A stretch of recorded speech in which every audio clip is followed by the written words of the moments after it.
அப்போஸ்தலனாகிய யோவான் எழுதின 2ஆம் நிருபம்.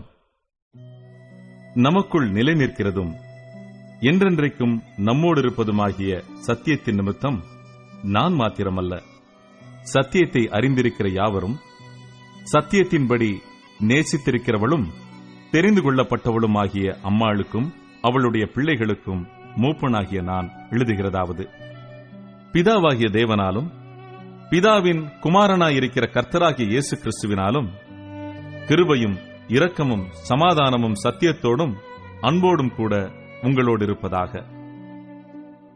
பிதாவினால் நாம் பெற்ற கற்பனையின்படியே உம்முடைய பிள்ளைகளில் சிலர் சத்தியத்திலே நடக்கிறதை நான் கண்டு மிகவும் சந்தோஷப்பட்டேன்.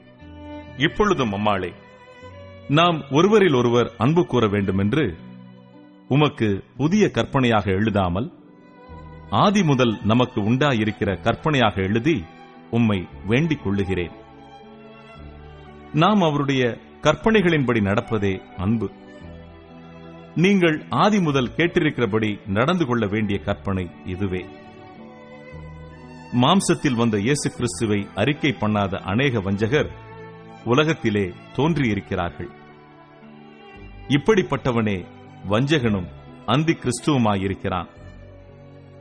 உங்கள் செய்கைகளின் பலனை இழந்து போகாமல் பூரண பலனை பெறும்படிக்கு எச்சரிக்கையாயிருங்கள்.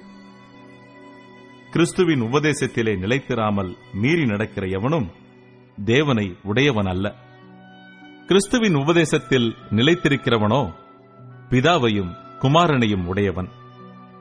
ஒருவன் உங்களிடத்தில் வந்து இந்த உபதேசத்தை கொண்டு வராமல் இருந்தால் அவனை உங்கள் வீட்டிலே ஏற்றுக்கொள்ளாமலும் அவனுக்கு வாழ்த்துதல் சொல்லாமலும் இருங்கள்.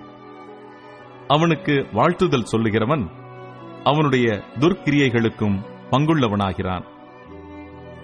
உங்களுக்கு எழுத வேண்டிய காரியங்கள் அநேகம் உண்டு. காகிதத்தினாலும் மையினாலும் அவைகளை எழுத எனக்கு மனதில்லை.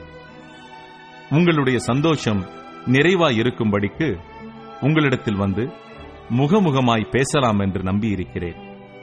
தெரிந்து கொள்ளப்பட்ட உம்முடைய சகோதரியின் பிள்ளைகள் உமக்கு வாழ்த்துதல் சொல்லுகிறார்கள்.